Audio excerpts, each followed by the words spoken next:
So now Sly with a 48-yard attempt. Now the kick is blocked. So the Seahawks. No! 31. Smith firing downfield, and the adjustment made by Lockett. A couple of flags are thrown as well. Jonathan Jones says who, me? Number 31, defense. Yards out. Dixon places it down. And the Seattle Seahawks go to 2-0 under their rookie head coach. No! Welcome back to the show, Sporting with Smitty. I'm your host, Smitty, and that was kind of a gut punch. Patriots lose in overtime 23-20. They had the game in their hands. They had it. Antonio Gibson broke for a huge 40-yard run, get us in field goal range, and then unfortunately Jacoby takes a sack on third down, pushes us pretty deep, but still makeable for Joey Sly. But unfortunately, Seattle gets the block, get the ball back, and really go down the field pretty easy to tie the game and send it into overtime. So, and then obviously, Patriots go 3 and out. No play design almost at all in that overtime period. It's almost like it's like they know that what they do is not going to work, because it's obvious that you have trouble with the line still, and your receivers cannot get open. So that is the issue there, and you just can't hand the ball off to Ramondre 40 times a game. You just can't do it. So Seattle gets the ball back, and they go down the field themselves pretty easily. There was what I thought was a questionable call on that drive, the pass interference on Jonathan Jones. Apparently he says that, I think it was Smith and Jigba was the receiver. Even he said it was BS, so, but it happens. The defense was very, very rough today, to say the least. But we'll get into it. So we'll start with the offensive side of the ball. Jacoby Brissett started off pretty well. I think he started 7 of 7 in the game, threw a touchdown pass to Jalen Polk, first of his career. So, but then after that, it gets bad. I think he was 4 for his next 14 on the day. At that point, he just couldn't. He had no line. The line could not do anything. Add that to the fact that the receivers just could not get open, because you can see Jacoby looking downfield. He was looking downfield to try to find somebody. It's just nobody was getting open. And then you had Hunter Henry, who went off today. Career highs, 8 catches, 109 yards. Who went off today? He had 7 catches in the first half. But it was obvious that they made adjustments at halftime, and it kind of stifled our offense. It almost like we were hoping that they weren't going to make adjustments on Henry, but they did. It happens. Antonio Gibson finally made his first appearance as a Patriot today. 11 rushes, 96 yards. He had a couple nice moves there, a couple spin moves, breaking some ankles. It was nice to see. That big 40-yard run was supposed to be the nail in the coffin for Seattle right there. There was 4 minutes to go in the game. Huge run. We were up 20-17. That was supposed to be it. But our offense fell apart on those last few plays, unfortunately. Ramondre, he was stifled today, I would say. It seemed like Seattle made they were very actively aware of how great Stevenson is, and they made adjustments before the game, and they made sure that he wasn't going to do to them what he did to Cincinnati last week. So, credit to Seattle's defense. They made the adjustments, and they made the plays, period. Besides Hunter Henry, there was really nothing offensively to really look at. I mean, Jalen Polk, he had his first touchdown today, or the other day. I'm doing this a few days late, I know. It was a nice play. It was a nice catch in the back of the end zone. So he was pretty well open. So I thought it was a good play. So outside of that, KJ Osborne had a catch. Stevenson had 2 catches. Really just nothing going passing wise. It's pretty obvious this team is going to be basically all run, just ground and pound, which, I mean, I don't mind, but we have to at least have a game where the receivers get going. It has to be something that they can do to get going here. If they have to dig into the deep into the playbook to kind of pull something, those trickery plays, or what I think Tom Landry used to call gadget plays, do what you got to do. You just got to get going, because this team isn't going to win more than 4 games if they're lucky on this type of trajectory offensively. So, overall, I'd say the offense was pretty disappointing. I'd say I don't want to give them a D. The only thing positive that I can say about this offense is that they have not turned the ball over yet. I'm knocking on wood right now because there's a Thursday night game coming up, and I do not want the first play to be a turnover. There has been some very close calls. We've had Stevenson get a case of the Butterfingers, but luckily we've been able to come down on him. At this point last year, the offense had already committed 4 turnovers, from fumbles to horrific Mac Jones interceptions, which I can be happy about, because I'm not like looking at the game thinking, okay, when's the next boneheaded interception going to come? So that's the only thing that's making me give the offense a C- for this game. The offensive line, woof, needs work. The receiving core, they need to find a way to get open. They cannot get open, which is why you're seeing Jacoby pump fake, just look right, and then scramble and try to find room to make a play. He's not going to throw into tight coverage. He's not. I think they said in the broadcast that he is tied for Aaron Rodgers for the lowest interception percentage for a quarterback in NFL history, which honestly kind of blew my mind. But hey, when you're coming into the NFL and you learn from Tom Brady, that doesn't surprise me. So, offense, C-. Nothing more to say about that. So the defense.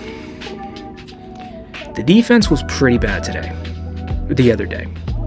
They were pretty bad. It was really, really a struggle for them, because the offense of Seattle was outstanding. I mean, Geno Smith tore us up, 33 of 44, 327 yards, and 1 touchdown. This defense, I'm going to be honest, they get a D. They didn't force any turnovers. They only got in on them 3 times. And if it wasn't for multiple Seattle receivers dropping wide open passes, the score would have been a lot worse. It definitely wouldn't have gone into overtime. So Jackson Smith-Njigba had a career game, most catches, most yards. He didn't score on a touchdown. There was a breakdown on the defense where DK Metcalf scored on a 56-yard touchdown. Kyle Duggar took responsibility for that, which I like. You like players taking responsibility, admitting when they've made a mistake. And he did. I mean, he called for, I think, a cover 0 blitz on a 2nd down. And there was no safety help. Christian Gonzalez obviously made that mistake. He didn't realize that there was no safety help, so DK Metcalf just walks in for a touchdown. A couple of the issues that we had last year kind of snuck up on us today, and that was the tackling. A lot of missed tackles. There was a tackle. I mean, for me, the biggest missed tackle of the day was in overtime on a 3rd and short, and Charbonnet goes to the outside, and we can't tackle him. He's able to break through and get the 1st down, which effectively ended the game. So the defense didn't force any turnovers. I'm not going to give I'm sorry, I'll be honest, I'm biased. I know I'm biased, but that Jonathan Jones PI in overtime was BS. It looked like good coverage. Comment below if you disagree. But there's another PI call in the first half that led to Seattle, or in the maybe the first half, but it led to a Seattle touchdown, and that was Marco Wilson. Pass interference. The ball was 3, 4, 5 yards out of the end zone. No way it was catchable, but they still called it. Can't make those stupid plays. I mean, it's ridiculous. It's almost like Geno saw the coverage. He saw Marco grabbing him and holding him, because he was holding him. So I'm not going to say that wasn't a call, because it was a call. It was a good call. And just, that's the second time now. Second time in 2 weeks where Marco Wilson has cost the defense a stop with a penalty. He did the same thing in week 1. That was really the only blemish I remember from the week 1 defensive performance. So, just mistakes. Mistakes. Missed opportunities. A lot of missed opportunities. Now, defense, D. Move on from that. They got to work. They got a lot of work to do, especially with disguising what they're even doing. Because the one thing that was key for the entire game for Seattle's offense was pre-snap movement, seeing what the defense was doing. They're seeing what the defense was doing. And it was just like, they were just giving it away. So they got to do better at disguising coverages. They got to do better at that. So D for the defense. Special teams. I hate to say it, but a blocked field goal cannot happen. So I have to give they deserve the failing grade for that. So special teams for me is an F. They cannot give up a blocked kick in that situation. In any situation, a blocked kick is absolutely ridiculous at the professional level. High school, yeah, you're gonna maybe, yeah. College, oh yeah. But the NFL, no, you cannot let a guy get through like that and block a kick. It was almost, they walked through the line and blocked that kick. And it was just, that's the game. Because now Seattle has to score a touchdown in 2.5 minutes. And you just can't do it. Just can't do it. You can't let that happen. So that's it for me on that, because it was just disappointing. It was disappointing because there was just so much positivity in this team after the week 1 victory, because nobody expected us to win that game. Nobody expected us to win this game either. But they had a chance and they just blew it. So missed opportunities can cost you. And the defense not getting off the field, just killer. So that's it for that one. Really disappointing. Next up, short week. It's a Thursday night game on the road against the Jets. The Jets sort of finding their way. They beat Tennessee after a rough go of it against San Francisco on the road. So this is going to be a big game.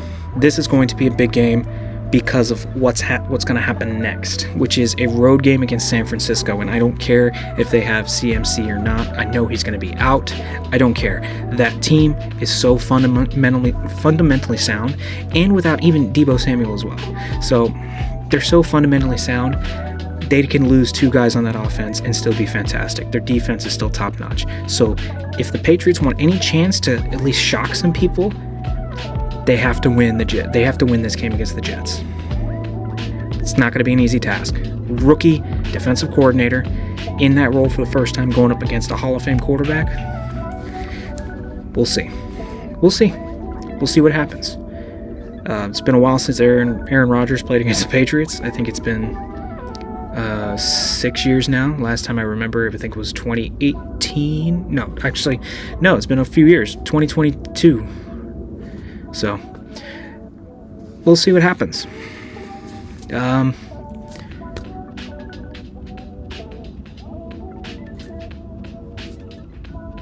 Yeah. So we're going to take a look at what happened around the league, because there were some crazy scores. There was some crazy moments. Just a couple of games that really just made you, what the heck happened? So let's take a look. Alright guys, so let's take a look at the final scores from week 2 of the 2024 season. And there were some shocking ones, let me tell you. Some games I was not expecting. The first one, kind of expected it, but you still kind of expect more. And that's Miami Dolphins. Thursday Night Football, they lose to Buffalo 31-10 in a really just a blowout. It was really just terrible. Their offense out of sync the entire time, and obviously we all know what happened to Tua taking that big hit on the 4th down late in the game, trying to get them back into it. But man, diving headfirst right into Damar Hamlin's chest, ironically, like just crazy, just 2 of the worst injuries in the last few years in the NFL, and they both collide. And I mean, obviously, you just got to feel for Tua. You're thankful that Damar Hamlin's okay. Like, he just got up like nothing happened. But they really need to look at Tua and really need to consider his future. He got all of that money. And at this point, it's just, is it worth it? I hate the Dolphins. I hate the Miami Dolphins. Tua drives me nuts. But this isn't about that. This is about a man's health. Football is not worth it. And Tua needs to come. They need to at least talk to him. Somebody needs to talk to him and tell him, you got to think about your future. Because this is dangerous. This is the 3rd one that we know of at this point. 3rd official concussion. We don't know if he's had more. He might have had more. So it's getting dangerous at this point. Somebody needs to talk to him. The defense of Miami, or the defense of Buffalo, I should say, just very, very good all night. They finally had their big game today. I mean, they struggled shaking off the rust in week 1. A lot of guys on that team are new. A lot of the old guard that they've had these last few years are gone. So, and they showed out tonight finally. 3 interceptions, 2 sacks, 31-10, and a pick 6 as well. So, just good game from Buffalo. Continue their domination over Miami. So Miami's got a lot of stuff. They really need a lot of questions answered about the quarterback position going forward, and if they are able to compete against these top teams in the NFL, because under Mike McDaniel, they haven't been able to do it. They've been beating up on the crappy teams. I know, because my Patriots are one of them. So it's something they really need to consider in the future. Also, shout out to James Cook. He went off today. 11 carries, 78 yards, 2 TDs. He really ran all over them. So, yeah. Next up, the Browns-Jaguars. I honestly expected the Jaguars to win this game. It was kind of a boring game. Not really too statistically crazy that you can really see. Cleveland did get 4 sacks on Trevor Lawrence. He continues to struggle. 14 of 30, 220 yards. Travis Etienne finally gets into the end zone. But, I mean, Deshaun Watson, we all know what's going on with him. And he gets into the end zone, but we just don't know. That Cleveland team, you don't know what you're seeing with Cleveland. They could be just complete and utter garbage one game and then just be okay the next, but in that game where they're okay, they pull it out. So, just crazy. The first one that really also got my attention was this Packers-Colts game. I honestly thought the Colts had it. Their offense was fantastic against Houston, and Houston has a great defense. So Anthony Richardson went off last week, so I was thinking, okay, they're playing against a backup quarterback.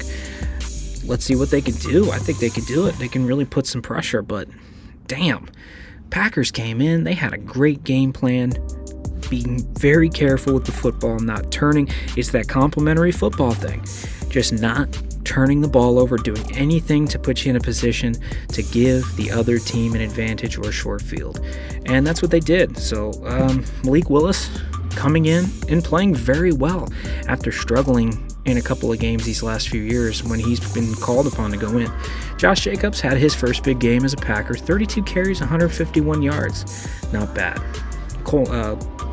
Packers win 16-10, first game without Jordan Love. So we'll see how they continue this momentum. Next up, I don't even want to talk about this game. Chargers and Panthers. I knew this was going to be a blowout. It's just honestly about how much. Panthers are probably one of the first teams I think could make a run at going 0-17. They are just that bad. And they just announced the other day that Bryce Young will be benched, Andy Dalton will start. If you blame Bryce Young for this completely, you're a lunatic. This kid is taking a beating. This organization is a mess. They're a joke. They're just terrible in every way. So Chargers win 26-3. I'm not surprised. I'm even shocked that the Panthers were able to put up a field goal. J.K. Dobbins, I find this ironic as also college football fan that, J.K. Dobbins, Ohio State legend, winning games for Michigan head coach. I don't know. I just find that kind of funny.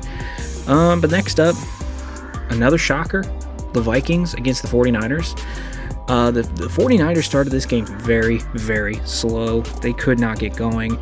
This game was highlighted by a ridiculous 97-yard touchdown from Justin Jefferson. Sam Darnold is playing his ass off. I think I heard Jimmy Johnson say after week 1 that he's always had high hopes for Sam Darnold. It's just they needed a team around him. And, his first 2 stops, the Jets, which we all know at that time under Adam Gase, yikes. And then Carolina, which, again, we know. So, him in a position in Minnesota, 319 yards, 1 touchdown and a pick. He still has a bit of a turnover problem, but, hell. That was actually... I'm looking at the stats. That was Brock Purdy. Sam Darnold, 268, 2 TDs and a pick. But still, my opinion still stands. He needs to work on his turnovers and kind of being able to limit them a little bit better. But, hey... This game is all about Justin Jefferson. He shows every week why he's the best receiver, one of the best receivers in football. So, a great win for them. They were up all game long. San Francisco kind of tried to make a run of it in the fourth quarter, but just too little too late. They started off too slow, and it cost them.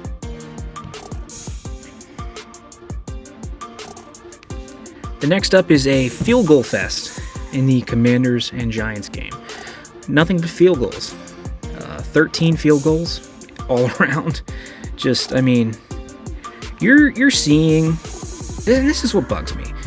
The Commanders play down to their opponents, especially when it comes to the Giants. They always play down. The Giants are so terrible. Daniel Jones is such a, that team is such a joke. They're such a joke. And for some reason, Washington just continues to play down to that level. And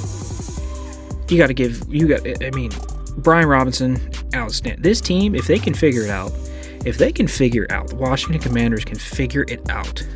Wow, they are going to be a dangerous team running the football.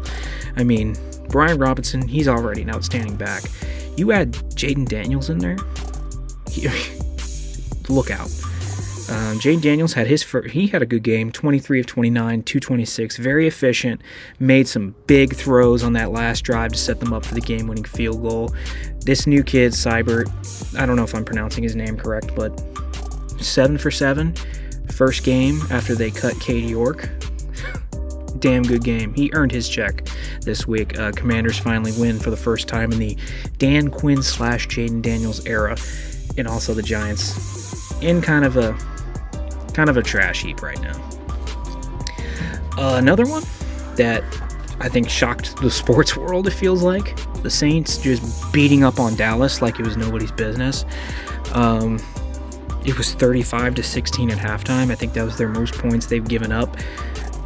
The Cowboys since I think 2004, I think the graphic said. So their defense was irrelevant. I don't know what happened to their defense. Maybe it's because Dan Quinn is gone. And Dan Quinn was their signal caller on defense, or their defensive coordinator for the last few years. But that defense, they got embarrassed in Jerry World. And as a person who does not like Dallas, I enjoyed it. Dak Prescott proving that he does not deserve all the money he is given. I don't understand it. I really don't. A guy who has two playoff wins. He's 2-5 in a postseason after 6 years at this point, and you give him a huge contract, one of the biggest in NFL history. I'm sorry. It's ridiculous. It's pushing mediocrity. Mediocre quarterbacks should not be making that much. And I'm sorry. Dak Prescott is a mediocre quarterback. He is. When we finally realize this, the world will be such a happier place because we won't have to hear Dallas fans try to make excuses anymore. Alvin Kamara, outstanding game, turning back the clock, showing that, hey, I'm still fucking dominant. Pardon my French, I'm still dominant. 180 total yards, 4 touchdowns, 3 rushing, 1 receiving, which was about a 57-yard touchdown run. So, yeah. Saints might be legit. They might be legit. And their schedule coming up, I mean, after this week, they have a big game at home against Philly, a 1 o'clock game or a 10 a.m. game for me.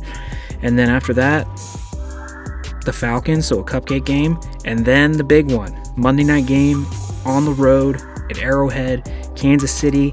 That's going to be all for all the marbles to show if you're really legit or not.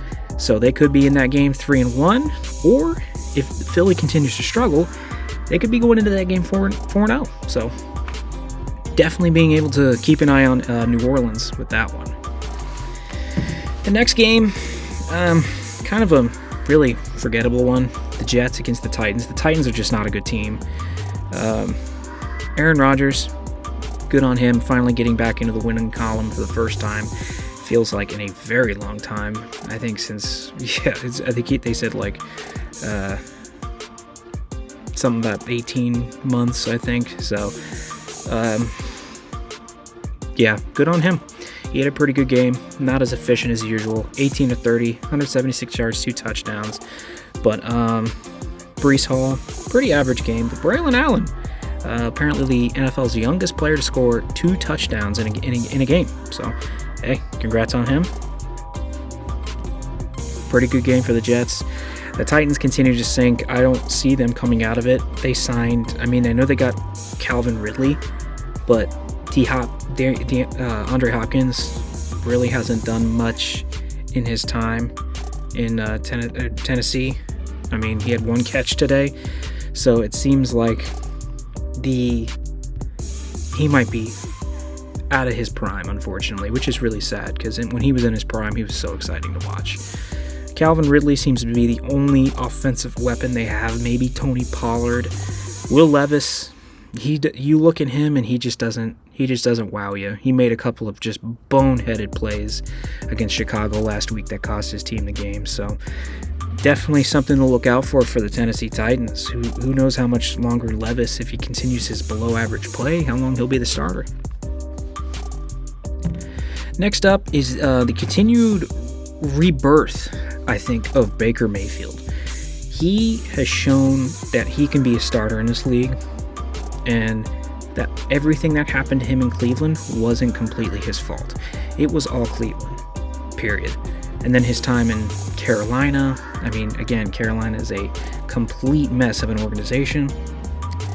And then his short time in LA, but they knew he wasn't going to be there for long only because you had Matt Stafford coming back.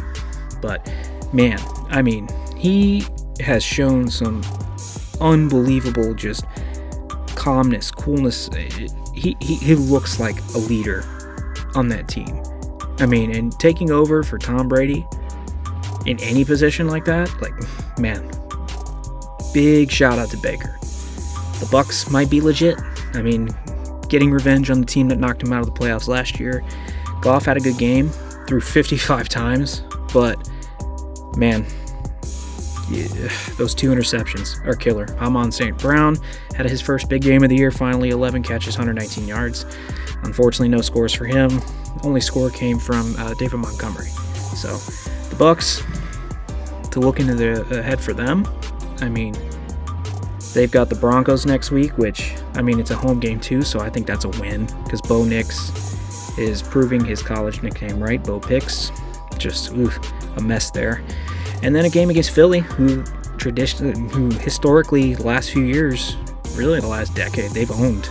So potential 4-0 record start for them. And then they got the Atlanta Falcons, a divisional game on Thursday night on October 3rd. Maybe 5-0, and then a big matchup of the NFC South on October 13th against the Saints. So big games coming up for the Bucks. If they can get these cupcake games out of the way, the Broncos, I mean, I think the Falcons I'm not sure on yet, but the Eagles, that's still going to be a good game. So we'll see. The next up, the Gardner Minshew Show shocks Baltimore, which I think is hilarious. We can finally quit it with the Baltimore Ravens Super Bowl hopes. I did not see this one coming. Baltimore coming out of nowhere, just down, or Vegas coming out of nowhere, down 23-13 in the fourth quarter, down by 10, and just Gardner Minshew went to work. And I mean, Adams went off finally. Devontae Adams, sorry. He went off finally for his first big game of the year. 9 catches, 110 and a touchdown, and especially in the fourth quarter. I mean, the Raiders played well last week against the Chargers. They really were racking up the yards. People don't realize that. The problem is just they weren't finishing drives, and they were turning the ball over. They could not hold on to the football. So, I mean, besides the interception, I think they only had that one turnover. So that's pretty huge if you ask me. Yeah, they had only one turnover, only 3 penalties. That's big for them. The Ravens are in trouble. And Lamar Jackson, he's looking average. I don't know what's going on with the play calling. It just doesn't feel right to me. Call me weird, call me crazy. I don't really care. But I mean, Derrick Henry, 18 carries, 84 yards. Not what you expect from him. You expect a little bit better. Also, them not really running the ball with Lamar in this game, kind of surprising. So, I don't know. The Ravens, they're just a weird team right now. They just cannot figure it out. And first time they're 0-2, I think, since 2015, I believe. Correct me if I'm wrong. So, pretty surprising for John Harbaugh. And the road ahead for them, you've got Dallas in Dallas. I mean, their next 2 games are against Dallas on the road and then at home against Buffalo. So if they don't figure it out, they could be 0-4 going into their big division game on October 6th against Cincinnati. And we all know how good Cincinnati is after the first few weeks of the season. So, I mean, you're staring down you're staring down a dangerous road here if you're the Ravens right now. Next up, team that I don't know, I just can't stand with all my heart, Pittsburgh. They're kind of where the Patriots are at, except their defense is a lot better. So, their offense is kind of a mess, but their defense is outstanding. I mean, TJ Watt is going to be doing TJ Watt things. I think he had 1 sack, a couple tackles behind the line of scrimmage. So, I mean, he's going to do his thing. Justin Fields, God, that offense, it just seems like it doesn't matter. They fired Matt Canada, and the offense is still average. So, they just, I mean, and with the talent they have, George Pickens, Jalen Warren, Van Jefferson, just, man, and Najee Harris. I mean, it blows my mind how this offense is not better. You need to look at Mike Tomlin at this point. I know I've made it clear my bias against Mike Tomlin, but can we please look at him and just finally give him even a shed of blame for this poor offense? He's supposed to be offensive-minded. It doesn't look like it. Offense has been mediocre even since Ben has been there. So, the Broncos continually showing that they are not a good team. Their leading rusher was Bo Nix with 25 yards. They have no run game whatsoever. Their receiving core is below average at best, probably on the level of my Patriots. Bo Nix continuing to make rookie mistakes. 2 interceptions on this day. Not off to a good start. He still has not thrown a touchdown pass in his first few games. He does have a rushing touchdown, but that's it. His QBR is about 35.7, so he needs to kind of wake up if they want to have any shot at doing anything or making any kind of noise. And their schedule does not get any easier. I mean, looking at their schedule, it does not get... I don't see a potential win until October 27th against Carolina. So you get the Bucs this weekend, then the Jets on the road, then hosting the Raiders, then hosting the Chargers, and then on the road against the Saints. So you're staring down also a very, very dark road of maybe a winless start, unless one of those crazy division games goes their way. But we'll see. Next up is another shocker I was not expecting. I know they've had a lot of injuries, but I definitely didn't expect the Rams to get kicked around like they did. Cardinals, off to an outstanding start. Kyler Murray is looking like the Kyler Murray of old. It seems like he's finally found his stuff again. I mean, 17 of 21, 266, and 3 touchdowns, no turnovers. Marvin Harrison made his first NFL appearance, 4 catches, 130 yards, 2 touchdowns. Just great. Just very, very good. Very, very complimentary. I mean, 122 yards rushing from James Conner. So, I mean, just really just a downright butt whooping from them. Cardinals look good. I know there's a lot of memes going around saying that the next Call of Duty comes out in the next month and a half, so kind of buy high on Kyler Murray now before his inevitable collapse into the video game world. So we'll see. But Cardinals destroy the Rams 41-10. The next one, big matchup, Kansas City and Cincinnati. Cincinnati falls again, and it's on a penalty. And I know everybody's saying, oh, the Chiefs helped, the refs helped the Chiefs win. No, they didn't. The corner, or safety, I think it was a safety, he touched him before it happened, before the ball got there. So that's just how it is. You cannot touch a receiver. You cannot do it. You cannot touch him. And he touched him. Even if it was like a split second before the ball came there, you still can't do it. So it was a good penalty. Cincinnati just needed to get the stop. So it happens. That's just how the game is played. You can't make mistakes like that against great teams like Kansas City. It's just how it is. Kansas City 2-0 again. The Bengals 0-2. Back to the drawing board for them. Next up is the Sunday night game. Texans win 19-13. Now, every rookie has a welcome to the NFL game, and this was a welcome to the NFL game for Caleb Williams. Sweet Jesus, he took a beating. You almost felt bad for him because he was trying to make plays. He was trying to extend them, rolling out of the pocket, but he was throwing interceptions. So, just a rough game for him. That line was terrible. He took such a beating. Hopefully his confidence isn't too shot. Yeah, they are 1-1. And, I mean, their schedule ahead doesn't look too bad. It's against other struggling teams.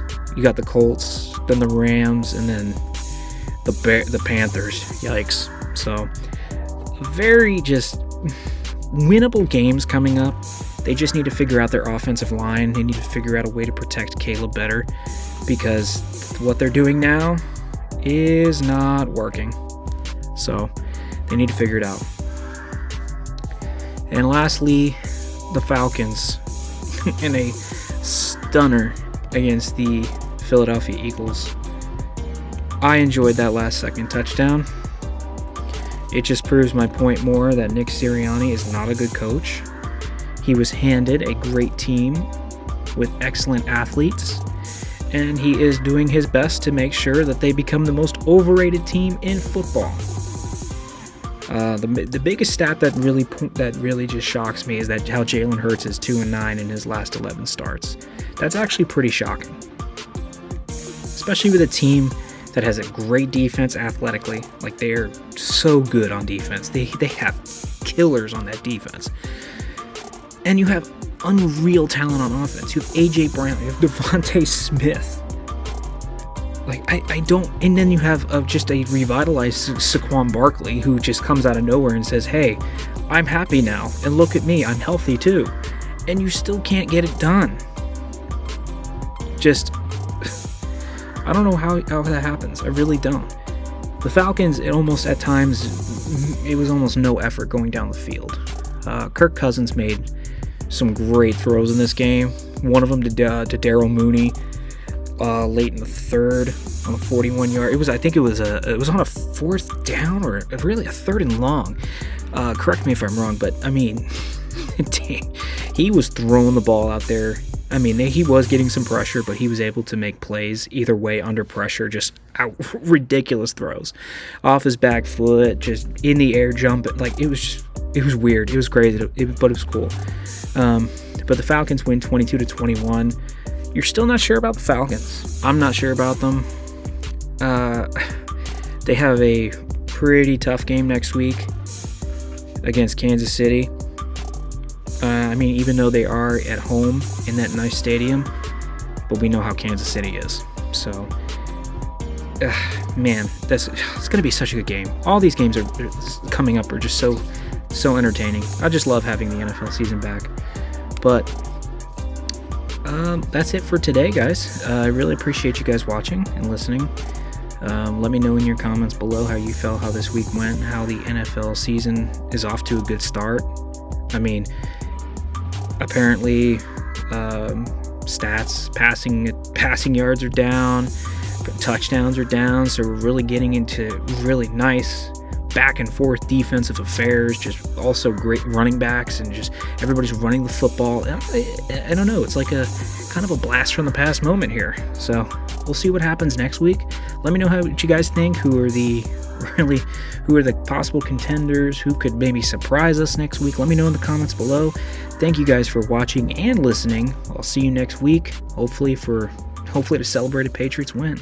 Have a good one.